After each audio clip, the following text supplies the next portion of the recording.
एक अक्सर एक अच्छी तैयारी करने वाला स्टूडेंट इसी कारण से फेल हो जाता है। आप देखते होंगे जिसकी तैयारी बड़ी शानदार थी और अगर वो फिर भी फेल हुआ है तो उसके पीछे कारण सिर्फ ये था कि नेगेटिव मार्किंग उसने अधिक कर ली। तो अब इस नेगेटिव मार्किंग को कंट्रोल करके और 90% तक या उससे अधिक एक्यूरेसी कैसे कर सकते हैं, इसे हमें थोड़ा सा समझना है। अब देखो क्या किया जा सकता है। जैसे मैं आपको यह समझाना चाहूंगा कि ये गलती जो है ये 2 लेवल पे होती है। ठीक है, मैं इसको हिंदी में लिख लेता हूँ। ये 2 लेवल पे गलती होती है। आप कोशिश करो कि दोनों लेवल पे आप काम कर पाओ। ठीक है, 2 लेवल कौन से? एक तो परीक्षा पूर्व तैयारी का काल, एक तो यहां पे आपको सुधार करने हैं, और दूसरा परीक्षा के दौरान क्या ध्यान रखना है, एक यहां ध्यान रखना है। ठीक है, अभी देखिए आप दोनों स्तर पे देखो, नेगेटिव मार्किंग केवल परीक्षा हॉल की समस्या नहीं है, हमें पहले से इसका ध्यान रखना पड़ता है। जैसे मैं आपको बताऊं तैयारी के काल में क्या क्या चीजें ध्यान रखनी है। सबसे पहली बात, आप कम से कम परीक्षा से 3-4 माह पहले, कोई भी परीक्षा हो, 3-4 माह से पूर्व सामग्री ना बदले। देखो सामग्री अगर आप बदलोगे तो दिक्कत क्या आएगी? दिक्कत ये आएगी कि आप उस सामग्री का ठीक तरीके से रिवीजन नहीं कर पाएंगे। अब जैसे मान लो कि अब फर्स्ट ग्रेड की परीक्षा में मैं कोई नई किताब लेके आऊं, एक किताब बेनिफिट तभी देती है जब वो अपन 4-5 बार 6 बार उसको पढ़ते हैं, उसके बिना उसका कोई बेनिफिट नहीं है।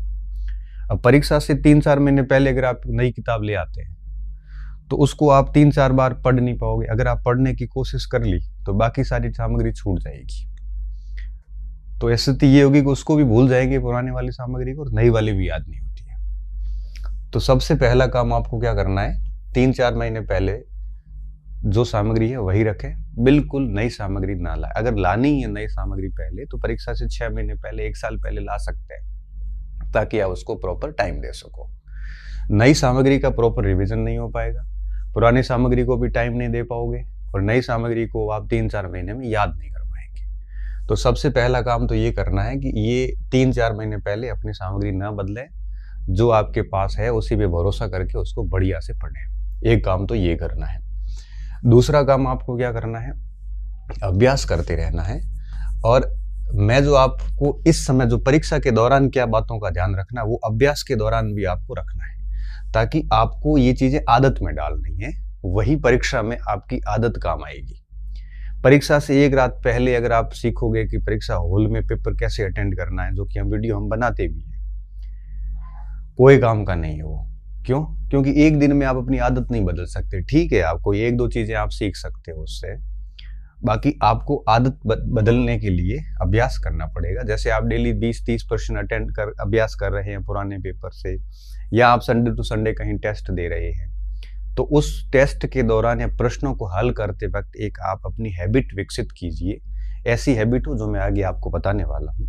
तो फिर क्या होगा कि जब आप एग्जाम हॉल में जाओगे तब आप उसी हैबिट के अनुसार काम करोगे तो नेगेटिव कम होगा। तो एक तो आप अभ्यास कीजिए, अभ्यास बिल्कुल सीरियस होकर कीजिए। टेस्ट सीरीज आजकल बच्चे देते हैं, लेकिन टेस्ट सीरीज के अंदर सीरियस होकर नहीं जाते। मैं कहता हूं कि टेस्ट सीरीज को आप 3 घंटे अगर टेस्ट सीरीज का पेपर दे रहे हो तो 3 घंटे बहुत गंभीरता से पेपर दीजिए। ठीक है ना? हो सकता है टेस्ट सीरीज का सिलेबस भले आप गंभीरता से ना पढ़ो, आप अपने रूटीन से पढ़ो, टेस्ट सीरीज को आप एक दिन पढ़ के चले जाओ, मगर टेस्ट सीरीज का टेस्ट जो आप नियमित जो 3 घंटे दे रहे हैं वो ऐसे दीजिए जैसे सच में आप एग्जाम दे रहे हैं। उसमें धीरे धीरे आदतें विकसित कीजिए जो आपको यहाँ काम देगी। तो नेगेटिव मार्किंग को कम करने के प्रयास जो है वो परीक्षा से 3-4 महीने पहले शुरू हो जाने चाहिए, तभी उस पर काम होता है। अगर आप सोचते हो कि नहीं मैं एक दिन में सर क्या वीडियो सुन के और नेगेटिव मार्किंग कम कर दूंगा, तो बेटा पॉसिबल नहीं है। इसका अभ्यास पहले से शुरू हो जाता है। कोई भी कार्य हमें 1 दिन में 2 दिन में सफलता नहीं देता है, उसके लिए 2-3-4 महीने 5 महीने पर्याप्त समय चाहिए होता है, तभी हम आदत में डालेंगे और वही आदतें हमें एग्जाम में काम देती है। तो प्रॉपर अभ्यास कीजिए और बड़े गंभीरता से अभ्यास कीजिए। अभ्यास ऐसा कीजिए जो आपकी आदत डालें। अभी हम क्या करते हैं, ऑनलाइन पेपर देते हैं, सोते सोते ऐसे क्लिक कर लेते हैं, यही आदत परीक्षा में जाती है। अभी हम नहीं आ रहे उस पर तुक्के मारते हैं, फिर यही आदत बन जाती है, परीक्षा में गलतियां करते हैं।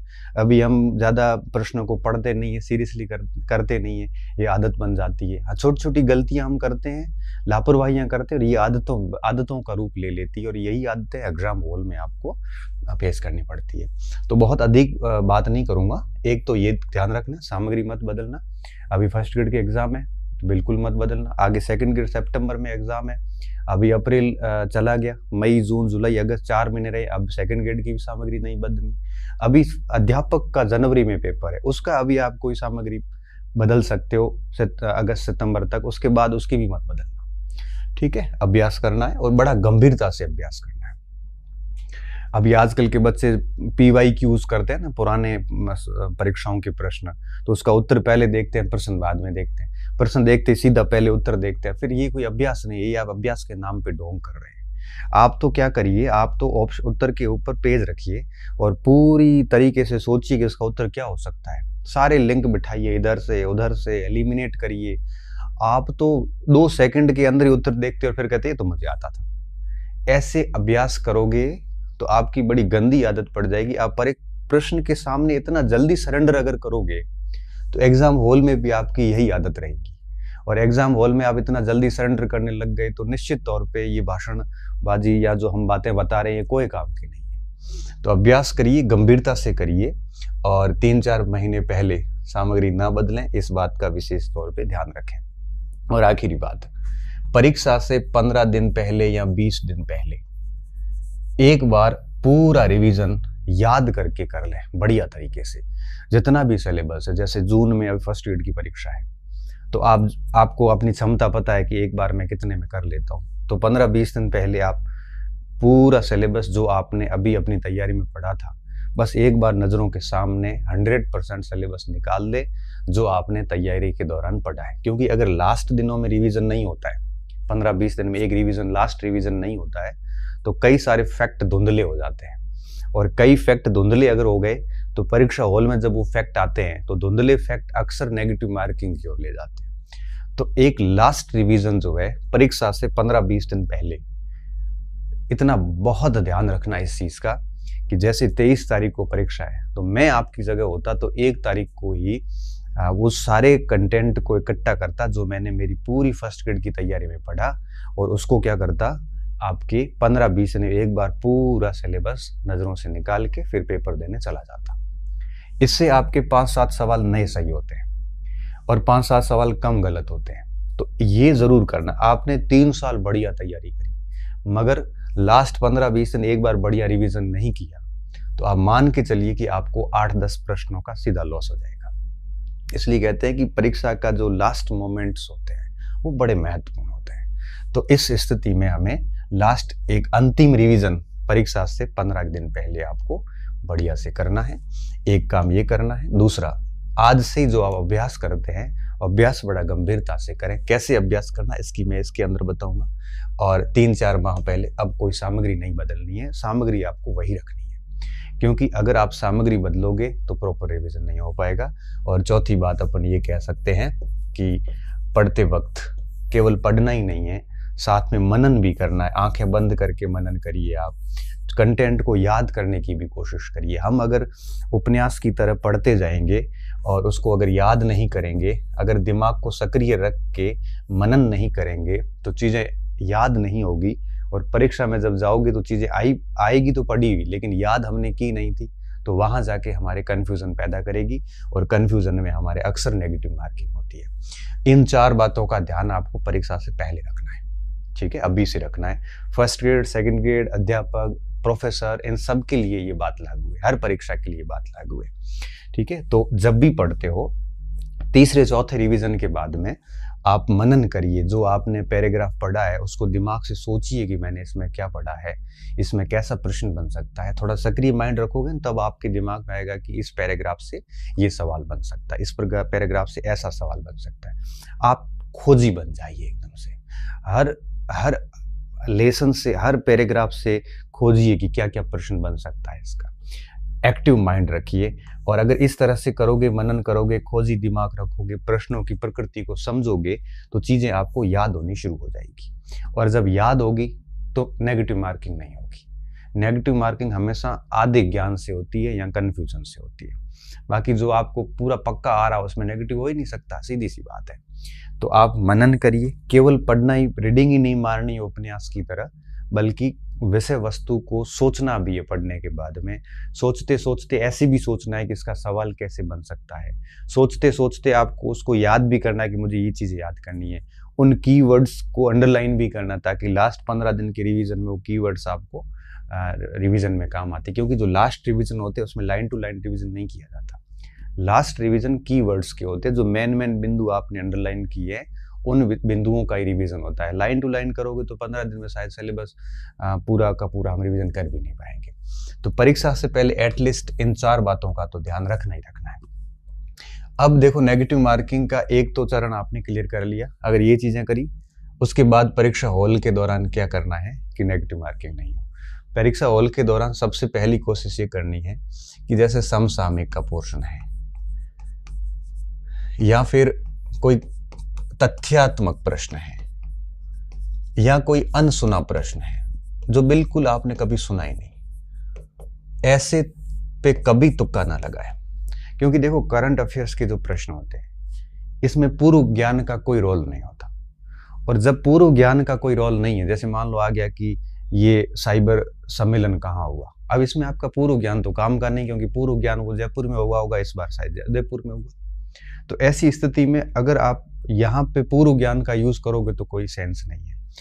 समसामयिक में पूर्व ज्ञान बिल्कुल काम का नहीं होता है, वर्तमान ज्ञान ही काम का है। देखो, सब्जेक्ट में पूर्व ज्ञान काम आ जाता है, इतिहास में आ जाता है, ज्योग्राफी में, पॉलिटिकल में, सब में आता है, लेकिन करंट अफेयर में कभी पूर्व ज्ञान काम नहीं आता। ऐसी स्थिति में अगर आपको एग्जैक्टली उसका उत्तर आ रहा है तो कर लो, नहीं आ रहा तो बढ़िया तरीका ये कि उसको छोड़ दो। कोई पुरस्कार पूछा है, अगर आ रहा है तो करो, नहीं तो छोड़ो, क्योंकि पूर्व ज्ञान काम का नहीं। क्योंकि पूर्व ज्ञान अगर काम का होता तो हम अनुभव का उपयोग करके उस पर गैस लगा कर सकते थे, गैस पावर से सही होने की संभावना रहती है। तो ऐसे समसामयिक के प्रश्न हो, तथ्यात्मक प्रश्न हो और अनसुने प्रश्न जो आपने कभी नहीं सुने, कृपया करके ऐसे प्रश्न छोड़ दें आप। क्यों? क्योंकि आपको ये नहीं आ रहे हैं, यहाँ प्रायोगिकता 0% है आपके सही होने की। क्यों? क्योंकि देखो, कोई गहरा तथ्य है, मान लो कोई डेट पूछ ली है या कोई किसी विद्वान का कथन पूछ लिया, आपको उसके बारे में कोई आइडिया नहीं है। ऐसा तथ्य आ गया जिसके बारे में आपको आइडिया नहीं है, तो ऐसे तथ्यों के ऊपर रिस्क लेने का मतलब ये है कि आप अपने पैरों पे कुल्हाड़ी मार रहे हैं। तो आप हमेशा ध्यान रखें, करंट अफेयर्स के प्रश्न हैं या ऐसे तथ्य जो आपको नहीं आ रहे हैं या ऐसा प्रश्न जो आपने सुना ही नहीं, जिसके चारों ऑप्शन आपको नहीं पता, ऐसे जगह पे बिल्कुल भी तुक्का ना मारे, बिल्कुल भी तुक्का नहीं। क्योंकि हम कई बार क्या करते हैं, हम तथ्यों पे भी तुक्का मारते हैं कि ये तारीख यही होगी, यही हो सकता है, अरे ऐसे कर करके 10-12 सवाल गलत कर देते हो, जबकि आपको पता है कि ये प्रश्न आपने जिंदगी में कभी नहीं सुना। अरे ऐसे को तो गहरा करके छोड़। तो ऐसे प्रश्न कितने होते हैं पूरे पेपर में? 150 में से 5-7 प्रश्न होते हैं जो आपने कभी नहीं सुने होते हैं, उनको छोड़ दो। ऐसे गहरे तथ्य, डेप्थ वाले तथ्य जो आपने कभी नहीं पढ़े कि 1857 की क्रांति में राजस्थान के किस ठिकाने से एक सेना बहादुर शाह जफर की बेटी की सहायता के लिए गई थी। अब ये बड़ा गहरा तथ्य नहीं पढ़ा हुआ। अब वहां पे नरहड़, ढूंढ लो, ऐसे ऑप्शन पड़े थे, वहां क्यों तुक्का मारना है? ये डेप्थ का तथ्य है जो आपने नहीं पढ़ा और ये कहीं किसी ने नहीं पढ़ा है। तो ऐसी स्थिति में ऐसा तथ्य छोड़ दो जिसके बारे में आपको कोई आइडिया नहीं है। ऐसे सवाल छोड़ दो जो आपने कभी नहीं सुने। पहली बात ये ध्यान रखनी, इनको छोड़ने में फायदा। यहां अगर आप रिस्क लेंगे तो ये सारे प्रयास कोई काम के नहीं रहेंगे। ये आदत आपको इससे ही डालनी पड़ेगी, अभ्यास से ही आदत डालना शुरू कर दीजिए आप। तभी परीक्षा तक आते आते ये चीजें आपके व्यवहार में आएगी और व्यवहार में आई हुई चीजें मुझे बतानी नहीं पड़ेगी, आप वहां जाके वैसे ही फॉलो कर लोगे। अब मान लो ऐसे प्रश्नों की संख्या 20% है पूरे पेपर में, तो 20% है तो कोई बात नहीं, वो पूरे राजस्थान के लिए ही है वो समस्या, आपके अकेले के लिए नहीं है। और ऐसे बहुत 20 से 30% आपको नहीं आ रहे, इस टाइप के हैं, तो भी रिस्क लेने से कौन से आपके वो सही हो जाएंगे, वो तो उल्टा आपको लॉस करके जाएंगे। तो आप छोड़ दीजिए, क्योंकि कट ऑफ फिर नीचे जाएगी, सीधी सी बात है। दूसरी बात, आपको अगर गैस पावर यूज करके और तुक्का लगाना ही है तो विश्लेषणात्मक प्रश्न पे लगाइए। क्योंकि एनालिटिकल सवाल जो होते हैं ना, करंट के नहीं हो, बाकी सब्जेक्ट के एनालिटिकल सवाल जितने भी होते हैं उनमें बहुत संभावना रहती है कि अगर आपने सोच समझ के किया है तो 4-5 प्रश्न करोगे तो 1-2 सही हो भी जाते हैं, लॉस नहीं होगा, आधा 1 नंबर बढ़ेगा। तो कोशिश कीजिए, यहाँ आप गैस पावर यूज कर सकते हो, इन चीजों में गैस पावर ना लगाए। इसके अलावा आप पेपर की दोनों भाषाएं पढ़ें, हिंदी में भी पेपर पढ़े और इंग्लिश में भी पढ़े, क्योंकि कई बार क्या होता है कि हिंदी में कोई टर्म समझ में नहीं आती मगर अंग्रेजी में आ जाती है, और दोनों भाषाओं में पढ़ने के बाद में आपको पता है कि जो प्रश्न है उसकी क्लैरिटी बढ़ जाती है, कंसेप्ट क्लैरिटी बढ़ जाती है। दोनों बार पढ़ने के बाद हम बहुत बहुत सही पहुंच जाते हैं कि हाँ, ये प्रश्न ये पूछना चाह रहा है। कई बार हिंदी में एरर भी होती है, इंग्लिश की फाइनल मानी जाती है। तो हिंदी इंग्लिश दोनों में पेपर पढ़ने की कोशिश करें, और उसके बाद में कोशिश करें कि एलिमिनेशन मेथड अपनाएं। एलिमिनेशन का मतलब क्या होता है, आप एक एक विकल्प को गलत करें और चौथा विकल्प जो उत्तर बन रहा है वो सही करें। बाकी देखो, रिस्क लेनी पड़ेगी। अगर मैं कहूँ कि आप वही प्रश्न करें जो आपको एग्जैक्ट आ रहे हैं, तो आप प्रश्न नहीं कर पाओगे 40% ही। जब 40% 50% सवाल ही कर पाओगे तो आप वैसे ही बाहर हो जाओगे। ऐसा कोई व्यक्ति नहीं होता जो ये कहे कि मुझे 100 में से 88 एग्जैक्ट आ रहे थे, मैंने वही किए, मेरा एक भी गलत नहीं।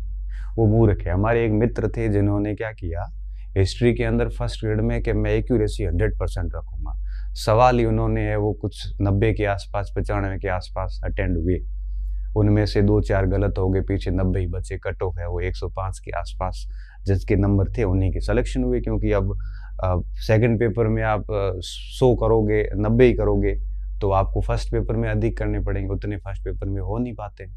तो कई बार आप कट ऑफ से इसलिए नीचे आ जाते हैं कि आपने कम रिस्क ले ली। अब 150 प्रश्न है तो आपको कम से कम उसमें कैसा भी पेपर आता है तो 120-25 से ऊपर तो बच्चे जाते ही जाते हैं, मतलब एवरेज है, ऑन एवरेज 130-35 का अटेंड करते ही करते हैं। अब 150 के 150 करके आना महामूर्खता है। पेपर कभी ऐसा नहीं होता कि आप 150 के 150 अटेंड करो। पेपर हमेशा 10% तो छोड़ने लायक ही होता है। ठीक है, बाकी पेपर के नेचर होते हैं, सबके अलग अलग नेचर होते हैं, लेकिन मैं सिर्फ यही कहूंगा कि तैयारी के दौरान आप ये काम करना, और ये काम आज से शुरू कर दो ताकि परीक्षा तक आपकी आदतें बढ़िया हो जाएगी। और परीक्षा के दौरान आपको ये करना है, ऐसे तथ्यों को छेड़ना नहीं है। विश्लेषणात्मक प्रश्न पे आप रिस्क लीजिए, यहाँ रिस्क जरूरी है, और रिस्क के बिना भी काम नहीं होता। हिंदी इंग्लिश दोनों में पढ़िए और साथ में एलिमिनेशन मेथड को अपनाइए। बाकी पेपर कैसे अटेंड करने हैं ये बातें हम ओपन और बाद में करेंगे। अभ्यास आप इस तरह से शुरू कर दीजिए अभी से, ठीक है। फिर देखना आपका निश्चित तौर पे कम से कम गलत होंगे। पेपर को प्रश्न को आप अच्छे से पढ़ लेते हैं, दोनों भाषाओं में अच्छे से ऑप्शन पढ़ लेते हैं, फिर कोई जल्दबाजी नहीं करते हैं, तो निश्चित तौर पे आपका ये सही हो जाएगा। अभ्यास में एक चीज और ध्यान रखें, जैसा मैंने पहले भी बताया कि सीधा उत्तर कभी नहीं देखें। पहले कोशिश ये करें कि आप है वो प्रश्न पढ़ने के बाद दिमाग में सोचें इसका उत्तर क्या है। दिमाग में नहीं आ रहा तब ऑप्शन देखें, फिर एलिमिनेट करके फिर उत्तर निकालें। आप सीधा है वो उत्तर देखोगे तो आपका अभ्यास कोई काम का नहीं। उम्मीद कर रहा हूँ कि आपको ये वीडियो नेगेटिव मार्किंग दूर करने में मदद करेगा। ये प्रश्न बहुत अधिक पूछा गया, इस वजह से मैं उपयुक्त समय मानते हुए इसको अभी बना रहा हूँ कि आगे कई सारे एग्जाम्स है बच्चों के, तो मुझे लगता है ये डेफिनेटली फायदेमंद होगा। अगर आप इससे भी बढ़िया किसी टैक्टिक्स पे चल रहे हैं तो चलते रहिए, और इसमें से कोई बात आपको ठीक लगती है तो अपना लीजिए, कोई ठीक नहीं लगती है तो इग्नोर करिए। बहुत बहुत धन्यवाद।